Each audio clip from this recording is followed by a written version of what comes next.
came into my preemie experience already having gone through the trauma of infertility and already having that, at first I thought it was guilt, but it was shame. It was, I am not a good mother. I can't even get pregnant, first of all. Now I can't stay pregnant. Now I don't know my babies. The trauma, it begins at delivery and then it just continues throughout until you get to discharge, and then you're processing. As NICU providers, to take on all that emotion by someone, you'll just be fried by the end of the day, right? But leaving it absent and not addressing it doesn't allow for very good family-centered care. And I think a lot of it relies on communication. Personally, after I gave birth at 24 weeks, I felt such guilt that I failed the boys, that I was like, now they're in the NICU, they're where they belong, they're with the people who know how to treat them, and they don't need me. I was lucky enough to be in a hospital that had a very strong family-centered care plan, who, before I could even verbalize that, said to me, you're going to change diapers, you're going to take the temperature, you're going to feed them, you're going to hold them, they need you. And I needed that, to know that, I was supposed to be there. After that first month, one of the nurses said, she said, have you held Avery today? And I was like, I haven't held Avery ever. And she said, oh, well, we're just going to make that happen today. And I was like, oh, I don't know if I can do that. But she said, we can do it. We're going to do it together. Simply asking how my day was, or having a conversation with me that has nothing to do with the NICU or babies or monitors or beeping meant the world to me. In any kind of an ICU situation, your relationship with your partner is at its most fragile, because you're both going through the hardest time of your life together with your child that you both love more than anything. And I think another concrete thing that's super important that often gets left out, that our family experience, is not having adequate discharge planning. You go from having this super high intensity experience to sometimes going home from having had a one-on-one nurse to being alone with your child, just saying hey, it's a big change to go home. If you have questions, this is where you call. You're going to have questions. That's okay. You know how to do this, and it's scary. So I think, just kind of naming that for families and helping people understand that you can be a good parent and be scared. For our NICU parents, this is again a life-altering event. That in the NICU, we are there because we have to, because that's our kid. We are resilient not because we want to, but because we have to. At the end of the day, as NICU providers and NICU teams, that you could go home, you could change jobs, you could do whatever you can. And again, not to say you don't care, because I know you absolutely care about your families and your kiddos. For us, that's our whole life. Going in, and I was just petrified, and I was so upset because here I am gonna leave my brand new baby. I don't really know what's going on because they didn't know. And you just feel horrible. You feel like a bad mom because you're going to be leaving. And I remember she put me in a kangaroo chair and taught me, this is what it means, and you still get moments with your kid. But that's important. And I remember going from isolate to isolate and just saying, hi, baby. I couldn't even say their names because it felt so foreign to me to use their names. So to me, they were just all baby. But after a few days, the bonding started, it's a lengthy process, and it happens in different ways with each child if you have more than one. I don't remember who it was that told me, but said, you're going to be on the wildest roller coaster ride of your life. You're going to feel grief, you're going to feel sorrow, you're going to feel anger, you're going to feel elation. You are going to feel helpless, you're going to feel hopeless, but then there's times when you're going to feel like you got the world by the tail and you can handle anything. It depends on how the baby progresses. If the baby's progressing slowly, you have 2 steps forward and 1 step back. And you're going to hear that in every neonatal intensive care unit. As much as the staff tries to prepare you for the ups and downs that you are likely to encounter during your baby's stay at the NICU, you cannot escape the emotions that are normal reactions to a traumatic and stressful experience. Acknowledging your feelings and finding ways to cope with them are essential to preserving your own health and well-being. In my own mind, I decided, okay, he will roller coaster. His condition will change, and we have a choice about how we react, whether we overreact, whether we overinvest, whether we have set expectations, or if we're ready to take every day as it comes. Because that was the other phrase, take it one day at a time, and that's what I absorbed. The rest, I worked hard against. Don't get me wrong, there were moments and times we're all vulnerable. But as a rule, we stood together to level out that roller coaster. I called 8 o'clock in the morning. You know, Raymond's fine. She's doing good. An hour later, they called me, Miss Fields, you need to get to the hospital right away. Your baby's very sick. Then, you know, that day, you know, we didn't think she was going to make it. But 1 hour turned into 2 hours, 24 hours, 72. And to see this little girl fight, in my heart, I said, whatever happens is well.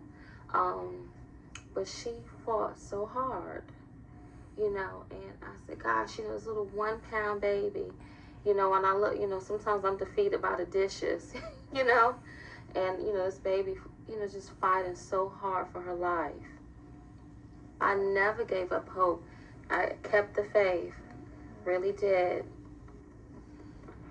I didn't show it around the kids, but there were times that they were just very tough, just very tough. I'd like to call it closet time. There was a lot of closet time where I just had that solitude to just cry my last tears so that we could just move on to the next day. I feel cheated out of my pregnancy in some ways because there was all that excitement and looking forward and getting everything ready, which I haven't been able to do. It all happened of so much of a shock, and you think your baby's going to die. Well, that little dot in there is mine, but I can't pick him up when I want to. I can't put him to bed when I want to, like most people would.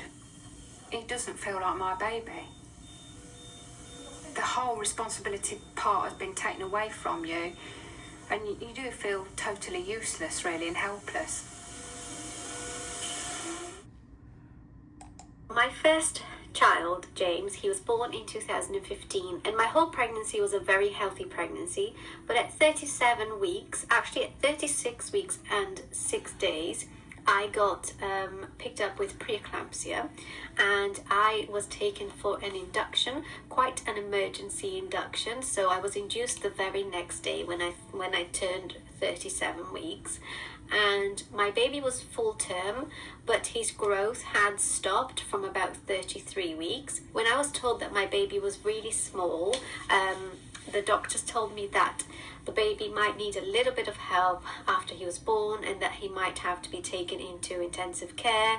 And that really scared me because he was my first son. I didn't know anything, my first child, I didn't know anything what that involved and what was going to happen to him if he was going to be taken off me straight away. And all that they told me is that they would have to see as soon as he was born how much care, if any, he would need. I gave birth to him.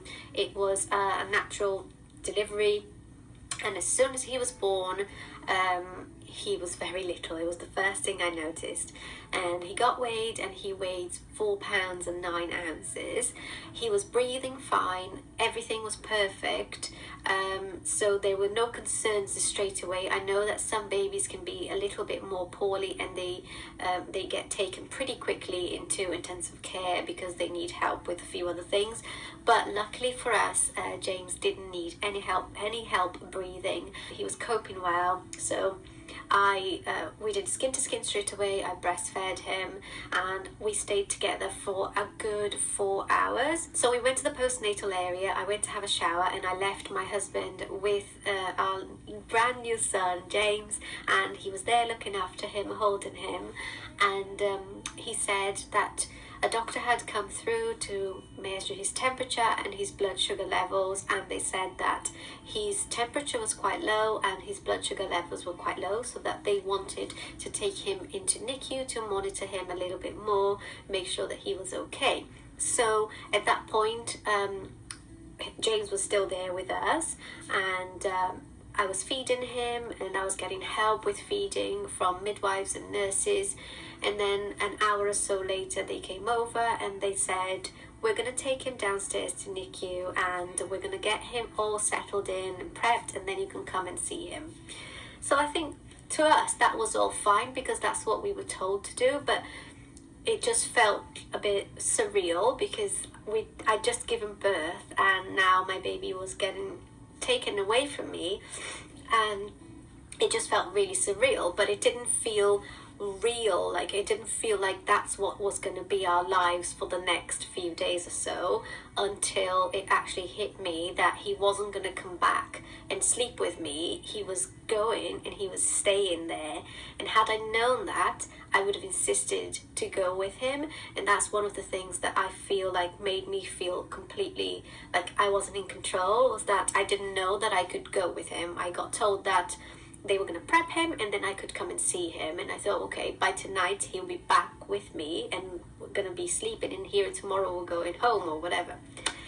So yeah, first day he was in NICU, he was only there for those two reasons: to regulate his body temperature and to regulate his blood sugar levels.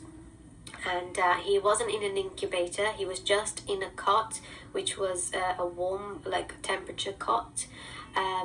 And I could see him, I could touch him. The first problem that arose was that I wanted to breastfeed, but because he wasn't holding up his blood sugar levels, he was wasting a lot of energy trying to breastfeed, trying to get the milk from me, and I didn't even know how much milk I had at that point because it was all colostrum, and he was using up all of his energy, and then his blood sugar levels were coming up low.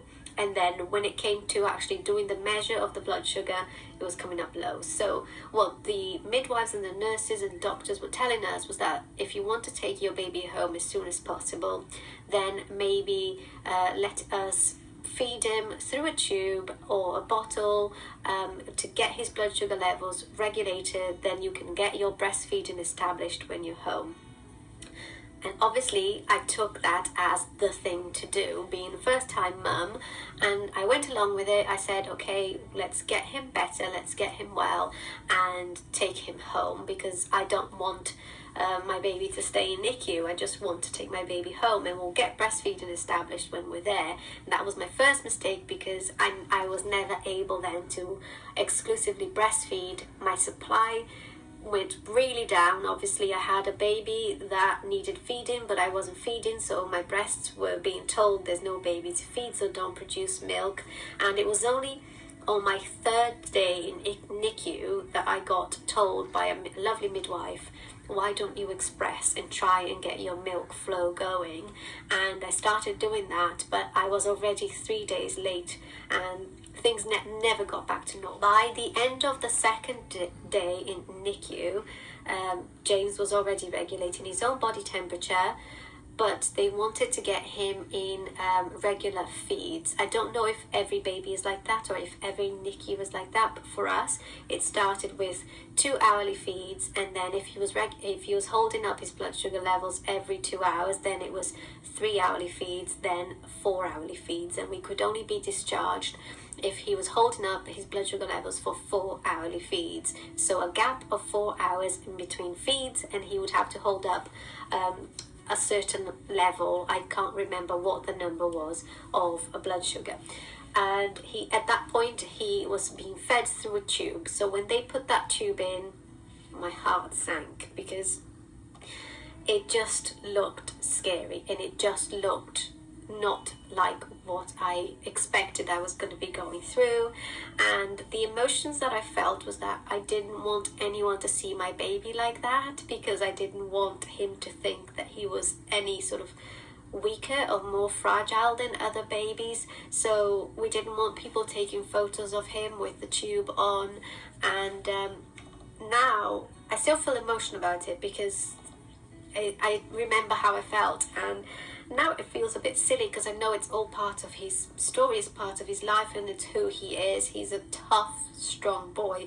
But at that point we didn't want it, and we were just really precious about him and about what was being done to him and how he was being seen. So that hit like a rock for us, seeing him with that tube. And it was the best thing for him because he was getting the feeds without getting tired. So we knew that it's just how it felt. And the other thing that felt horrible were the little heel pricks for the blood sugar levels. As you can imagine, at first he was on 2 hourly feeds, so every 2 hours he was having his heel pricked to get some blood sample to test the blood sugar level. And every 2 hours, then every 3 hours, and every 4 hours for 5 days. I think he was in NICU for 5 days in total. Is a lot. His poor heels were like full of marks, and just to see your precious little baby with lots of little red marks on their heel from where all the places that they've been drawing blood out of, it's horrendous. And most of the nurses and midwives were really good. They were very professional. They do it quickly. James never cried. He was just like, he'd flinch a little bit and then they'd take out the blood, and they were just amazed at how strong he was. But there was one particular situation where someone took a long time to get the blood out of him and it just wasn't coming out, and James started to cry and scream, and we just had to tell them to stop. That's when kind of like I remember my first lioness maternal instinct kicked in, and I just had to say, no, you're not doing it. I don't care, you're not doing it. So it was a really emotional thing for us, and I wanted to be there for every single time they did that, just to make sure that he was okay. It's just a mother thing, I think, or a parent thing. But yeah, so on day 2, I got told that I had to go home and leave James, and because I was being discharged, I didn't need any more care, but James had to stay. And at the moment I got told that, I couldn't understand. I just refused. I said, no, I'm not leaving my baby here, and I'm not going home without my baby. This is just not normal. It's not natural. And the people that were looking after us were very lovely and kind and trying to get me to understand the practical side of things, but I was only thinking with my heart and my emotions, and they were telling me that I couldn't. So I protested, I cried, and I'm never like that. I'm usually sort of like, I accept things that are reasonable, but I didn't, and I just said, this just doesn't feel right. Eventually came to my senses and realized that I had to go home, that I couldn't stay in hospital, admitted as a patient for 5 days, taking up spaces for other people who needed care more than me. And so got discharged the second day, spent the whole day with James in NICU, and then went home. Actually, the whole way to the car, I was in tears, sat in the car. First time that I was leaving the hospital since arriving at the hospital pregnant, leaving the hospital not pregnant, not with my baby, just didn't feel right. And to this day, I can't think about that without wanting to cry, because it was horrible. That's all I can describe as. And I remember talking to my husband and talking to him and saying, I don't want to do this. I don't want to leave the hospital. I don't want to go home. This feels wrong without my baby. And I just remember crying the whole time in the car, and getting home and getting under the covers and crying, seeing the Moses basket next to my bed empty, and just saying to him, I'm going to be here for an hour, but then we're going straight back to hospital and I'm going to stay there. And yeah, so that day came and went, and I went back to the hospital. I stayed there. The nurses told me that I was welcome in NICU at any time that I wanted, for as long as I wanted. That's the only thing that gave me the peace that I needed to go home and leave James there. He was under amazing care, and I was being told that I could be there at any moment I wanted.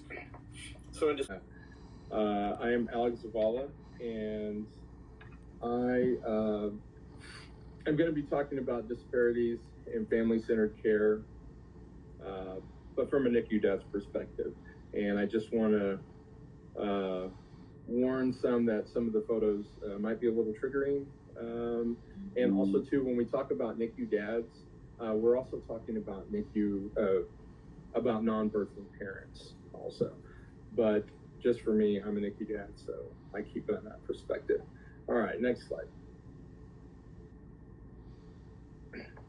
So in December of 2012, we found out we were pregnant. We were a high-risk pregnancy due to the fact that 9 years earlier, our oldest, my stepdaughter, was born at 30 weeks. She weighed 3 pounds, 6 ounces. We were doing everything we could to try to go full term. We were seeing specialists and having so many ultrasounds. We actually joked that we had more pictures of our baby before she was even born than most people have of their 1-year-olds. We even did progesterone shots, which that was an ordeal within itself. There was tons of bruising and so many tears. My wife actually had a hard time also. But when we finally hit 27 weeks on a Thursday, we went to our doctor and we had an FFN test. Our doctor told us we had a 2-week window of not having a baby. Once again, that was Thursday. Next slide. The following Monday morning, my wife went to work. I dropped our daughter off at grandma's so I could go to work also. And at 9 a.m., my wife called. She was crying hysterically. I couldn't understand what she was saying. The only thing I could make out was that her water broke. Then the phone went dead. Luckily, her coworker, who was a family friend, called back and told me that her water broke and an ambulance was coming to take her to the hospital. I thought we lost our baby. We were barely at 27 weeks. I was 45 minutes away from the hospital, but I made the trip in about 20 minutes. That car ride was one filled with tears, promises, deals with God to please not let me lose my family. I arrived at the hospital, and it was like a scene from a movie. Car comes screeching in, me jumping out, running through the hospital, trying to find my wife. I get to labor and delivery and find out that they were trying to keep the baby from coming. But she was breached and in distress. We had to have an emergency C-section. Next slide. Around noon, our baby was born at 27 weeks. She weighed 2 pounds, 5 ounces. They took our daughter to the NICU while they worked on my wife. She was not doing well. While my wife was recovering, I went to the NICU to see our daughter. I would take pictures and try to share with my wife since she was not able to see our daughter. And then I would go back and forth from my daughter to my wife, trying to be at both places at the same time. This was the beginning of what I call the NICU Dad Shuffle. Within 2 hours of being born, our baby was transported to another hospital with a level 4 NICU. I was asked if I wanted to follow the ambulance to the hospital. I couldn't believe it, but I said no. I couldn't. My wife didn't have anything with her. I had to make sure that she had everything she needed. I had to also go home and make sure everything was taken care of there, check on our pets. Then I had to also check on our oldest daughter, who was still at grandma's, and explain to her what was happening, and also let her know that she was now going to have to stay there for a while. Next slide.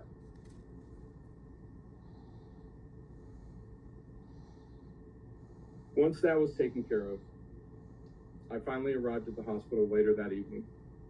I had never been to this hospital before. I had no clue of where to go. The social worker had given us some information at the other hospital, but with all the information that was coming at me, it was like drinking from a fire hose. Once I finally found the hidden NICU around 7 p.m., and this NICU was really hidden. We would spend 67 days in the NICU, and most of my days consisted of going to the NICU first thing in the morning, then going to work, then coming back to the NICU, and finally going home. And repeat it all again the next day, and again the next day, and again the next day. Next slide. When we finally were able to bring our baby home, things didn't end there. It was a series of doctor's visits, more doctor's visits, evaluations and therapies, both physical and occupational, and most were actually done at our home. We had so many and so many appointments, so many therapies that I basically had to stop working and become a stay-at-home dad. We would social distance for an entire year while our daughter's immune system got stronger.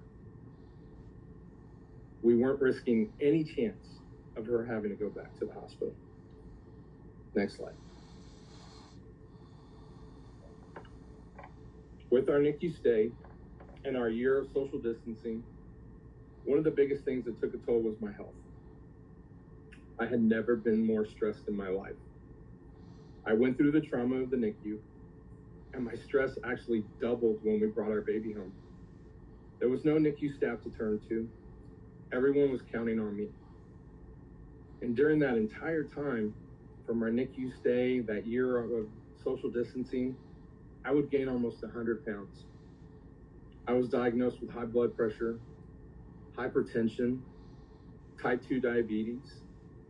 I had been taking care of everyone and everything else. I left absolutely nothing for myself. I had zero self-care. How does this happen? No one was checking on me. There were no medical checkups. I wasn't filling out any forms, asking if I had any of these symptoms, or if I was even coping well. Next slide.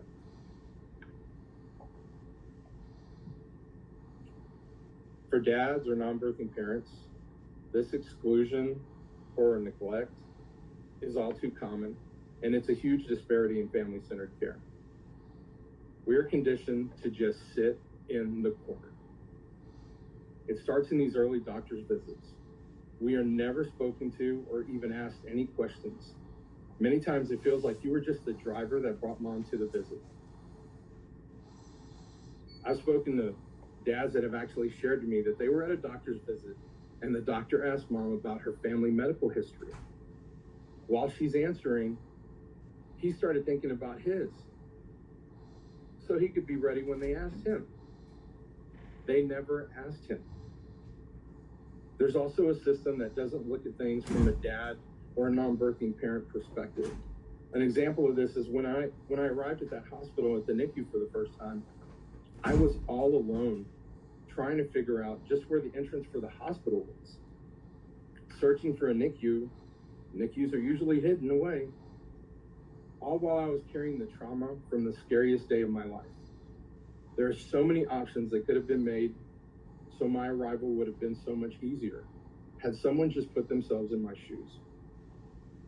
There's also no data that correctly measures the trauma that we suffer or what our mental health looks like during a NICU stay. Why is that? Because no one is asking. No one is checking. There is no chart for you, so there's no care.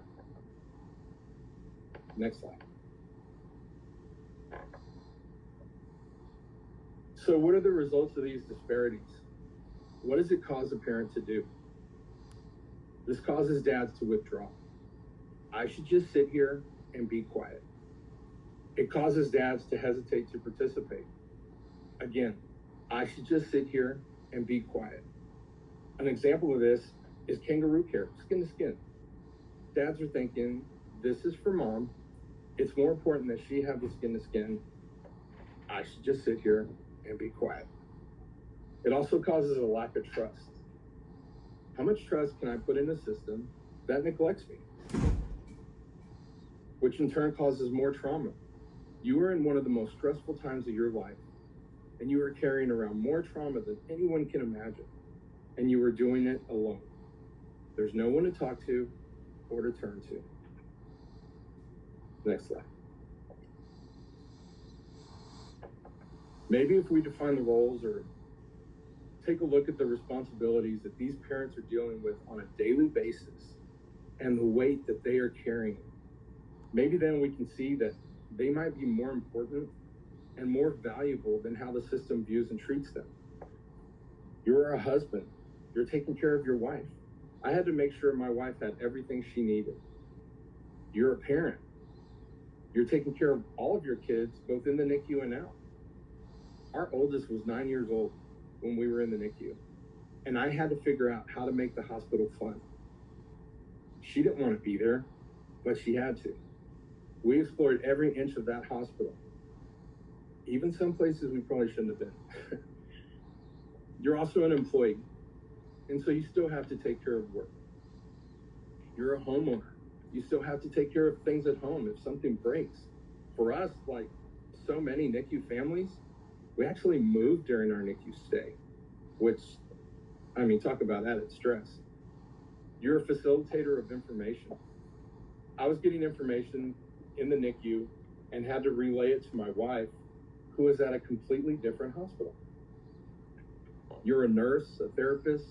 My wife had a C-section, and I had to help her in the days after to help her heal correctly. I had to dress her wounds. I had to help make sure that her mental health was okay. As a spouse, we're the ones that have to look for the symptoms of postpartum. You're also a driver, delivery guy. My wife couldn't drive for weeks while she healed. I had to drive her to the NICU, doctor's appointments. I had to also go pick up groceries, medications, and all other necessities. Anything that we needed, there was only one person that could get it, and that was me. And these are the responsibilities that are every day in the NICU for these parents. You have to figure out how to take care of everything and everyone every day, all the while walking in your trauma. Next slide.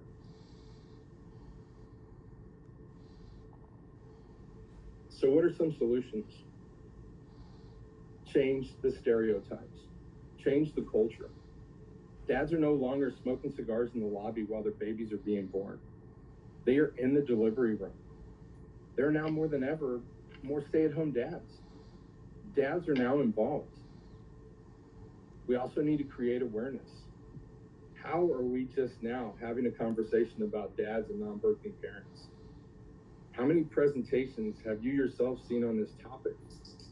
We have to get this on more platforms and get the discussions out there and had.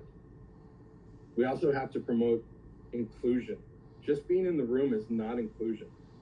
Ask dads if they want to be included. Ask dads if they want to help.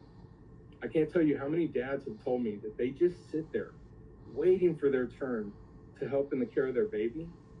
They sit there and they watch and learn, just getting ready for that moment, and they were never asked.